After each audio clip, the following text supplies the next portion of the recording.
साहब ने अपनी उठा ली है। लगभग 5000 किताब भीमन ने उठाई है।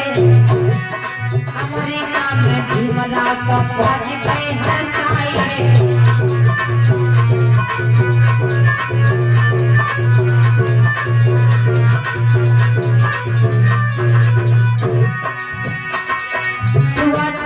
बीमारी न पीछो छोड़ भाई रे, छुआ छुटकी बीमारी न पीछो छोड़ भाई रे, छुआ छुटकी बीमारी न पीछो छोड़ भाई रे।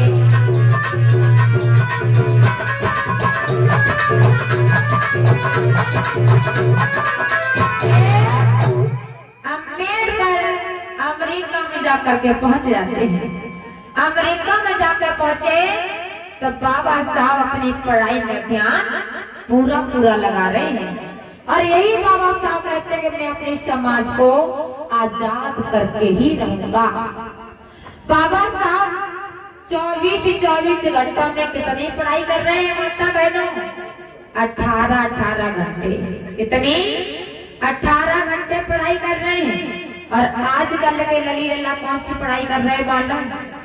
आजकल के लली लल्ला जब पढ़ाई करते हैं टच वाले फोन ले आकर, और टच वाले फोन लेके आराम से मुंह डुकाए चक्रा में लेते, और जब मम्मी पापा कमरा में घुसे तब तक कापी कलम हाथ में, और मम्मी पापा कमरा से निकल गए तब फोन हाथ में। और चक्रा में मुंह डुका लिया, फिर कर रहे हैं फोन में चैटिंग। चैटिंग में क्या कर रहे हैं? जानू ओ जानू तुम कब आए हो? तुम्हारे बिना मर गए हम। जानू करेंगे मैं सुबह मिल जाते हैं, स्कूल आना, स्कूल के बहाने मिल जाएंगे। जब से चले गए टच वाले फोन, और जब से मेरी भाई और बहनों ने कर दी पढ़ाई बंद। कैसे पास हो जाएगा? देर रात तक जानू मरी जा रही है तुम्हारे पीछे। तो मेरी माता बहनों, बाबा साहब कितनी पढ़ाई कर रहे हैं? 18 घंटे पढ़ रहे हैं, बैठ रहे हैं बाबा साहब, रात में भी दिन में भी। आजकल के बच्चे अगर 1 घंटा पढ़ाई कर ले तो कहते हैं हमारे सर में दर्द हो रहा है, हमें नींद आ रही है। तो मम्मी कहती है कोई बात नहीं, दर्द हो रहा है, हम लड्डू बनाती हैं मेवा वाले। मम्मी ने मेवा के लड्डू बना के रखे, लेकिन अल्लाह की जाना मालूम कि वे जानू से दर्द मालूम सर में है। बाबा साहब पढ़ाई कर रहे हैं, कैसे भैया?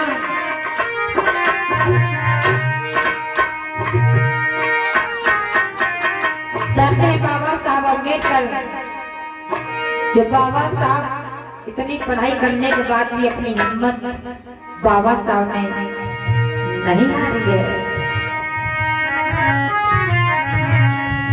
कि पढ़ते ही नींद जाती है, तो नीचे गिर जाती है।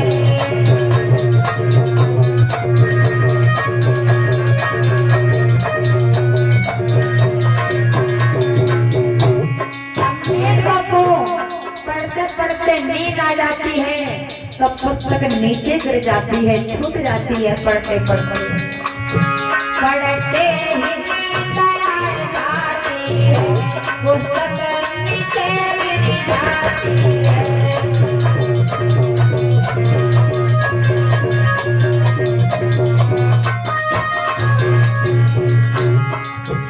कहीं बीच से कोई जाती है,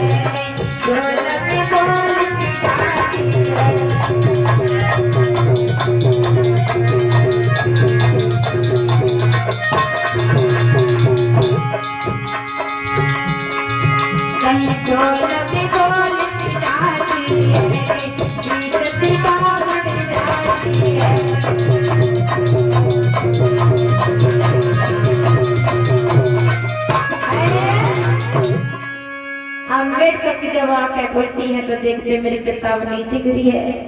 18 घंटे पढ़ाई कर रहे हैं तब भी अम्बेडकर कहते हैं मुझे नींद क्यों आ जाती है।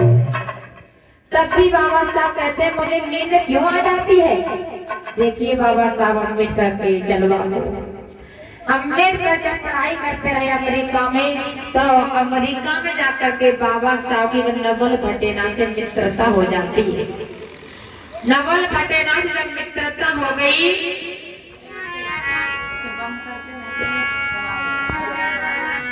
अम्बेडकर जब नवल भटेना से मित्रता हो गई, तो नवल भटेना ने एक बार कहा जाकर के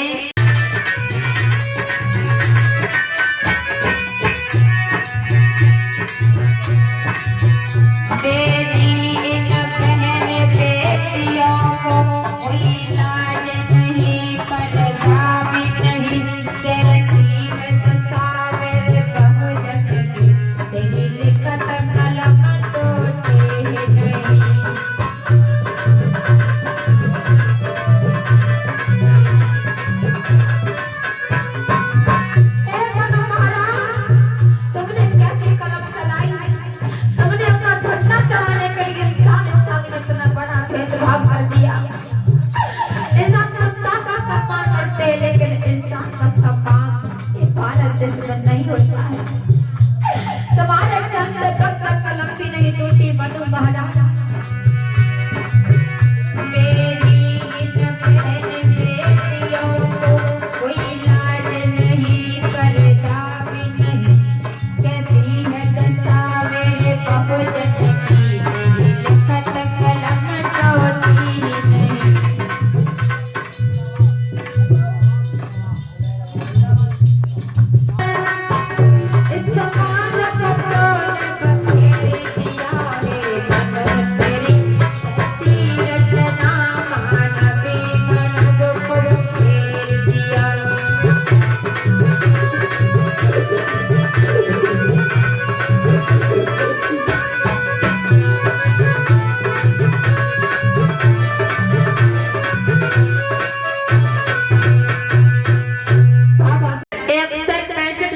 पुराना पेड़ वो आज भी खड़ा है, उससे कहते हैं संकल्प वृक्ष।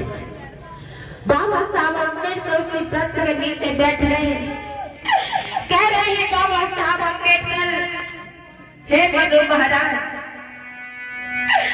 मैं जिंदगी में या तो तुम्हारी परंपरा को तोड़ जाऊंगा, अगर तुम्हारी परंपरा को रीत रिवाजों को मैं नहीं तोड़ पाया, मैं स्वयं अपने कलेजे में छुरा के मर जाऊंगा, लेकिन गुलामी की बेड़ियों में कभी जिंदगी में जीना नहीं चाहता हूँ। मैं अपने समाज को आजाद करके रहूंगा, और नहीं तो दुनिया से मैं ही खत्म हो जाऊंगा।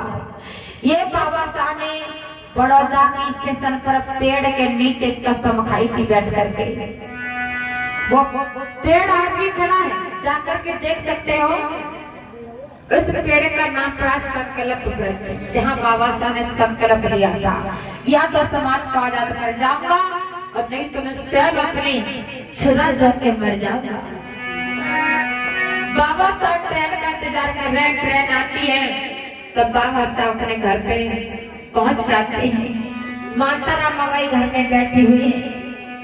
रामाबाई घर में जब बैठी है, बाबा साहब इधर आए हैं, दूसरे खटखट की आवाज सुनी है। इधर रामाबाई के पास में 3 बच्चे थे, बेटा राय रतन, बेटी इंदो, बेटा गंगाधर। 3 बच्चे थे, 3 बच्चों को लेकर बैठी है। रमाबाई ने सोचा कि मेरे पति की नौकरी लग गई है, तो हमारे जीवन के गरीबी के दिन दूर हो जाएंगे।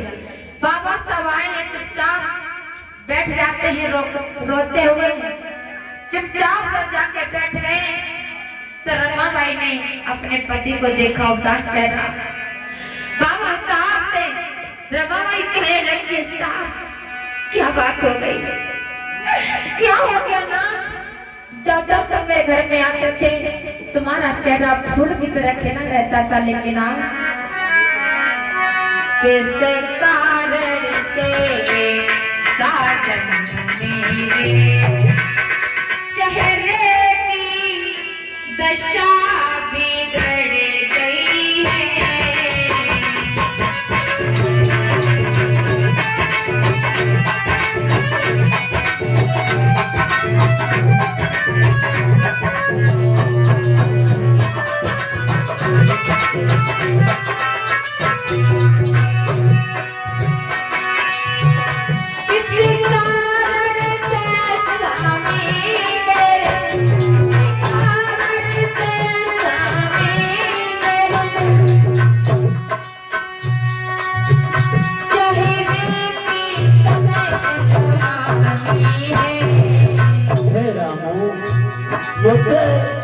अभी कुछ मत पूछो, बैठा रहने दो मुझे रामू। क्या मुझसे भारी भूल गई, क्या मुझसे भारी भूल गई, जो सके न मुझे बताई है।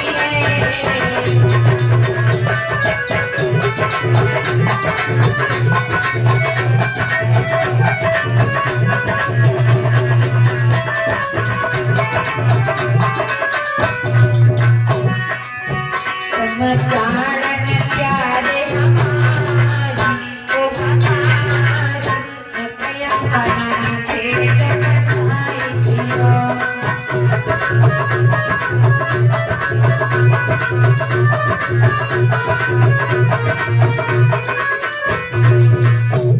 रमा भाई कह रहे हैं मुझे मत पूछो, मुझसे अभी कुछ मत पूछो, जैसा मैं बैठा हूँ मुझे बैठा रहने दो।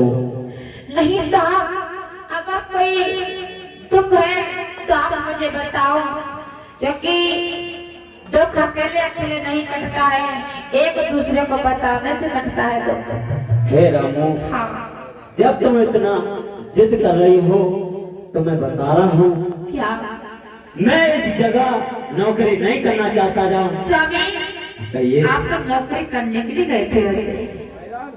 नौकरी करने के लिए गया था, हाँ। पर वहाँ पे छुआछूत की बीमारी थी, इसलिए मैं उस नौकरी को लात मार के चला आया। रामू, स्वामी, कहिए। कैसे घर का गुजारा हो, क्या होना चाहिए कुछ समझ नहीं आता है। बाबा साहब ने कहा रमा, मेरा कोई सम्मान नहीं करता है, लेकिन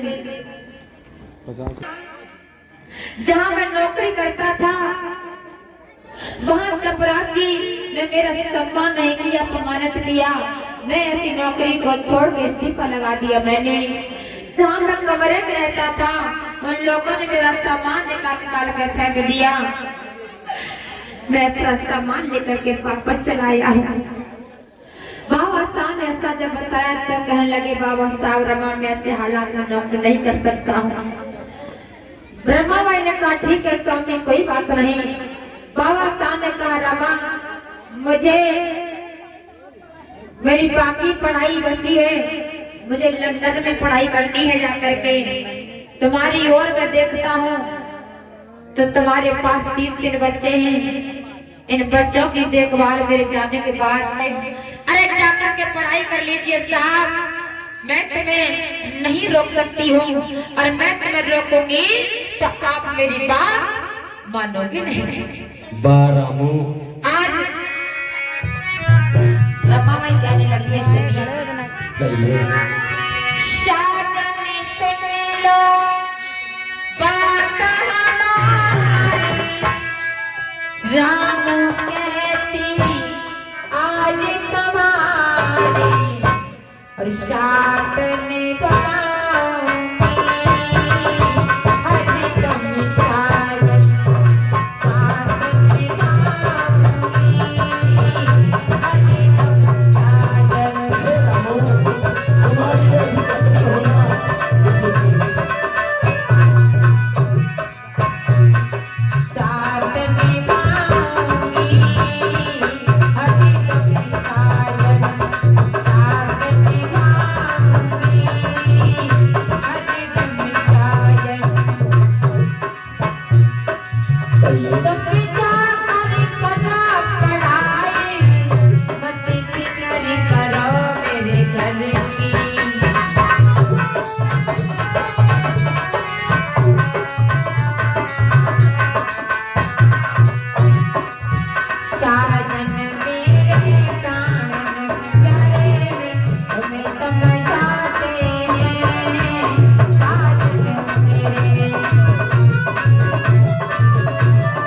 हरि तुम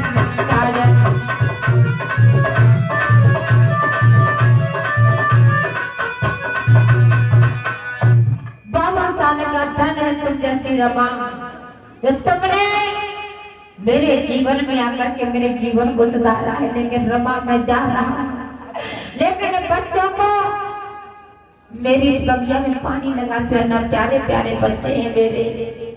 रमा भाई ने कहा स्वामी कैसी बात करते हो, तुमसे ज्यादा प्यारे बच्चे मुझे हैं, आप चले जाओ, आप अपनी पढ़ाई करिए जाकर के। ठीक है रामू। बाबा साहब को रमा भाई ने समझा और समझा दिया। कहने लगे शाम आप जा तो रही हो, लेकिन इस रमा को बोल मत जाना कि हमें भूल मत जाइयो, अकेली करके मैं छोड़ मत जाइयो।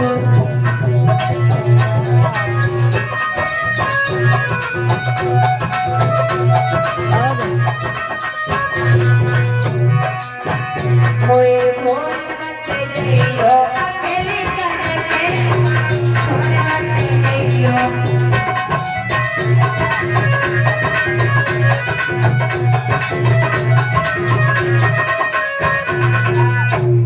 रमा भाई बाबा साहब रमा भाई ने लंदन को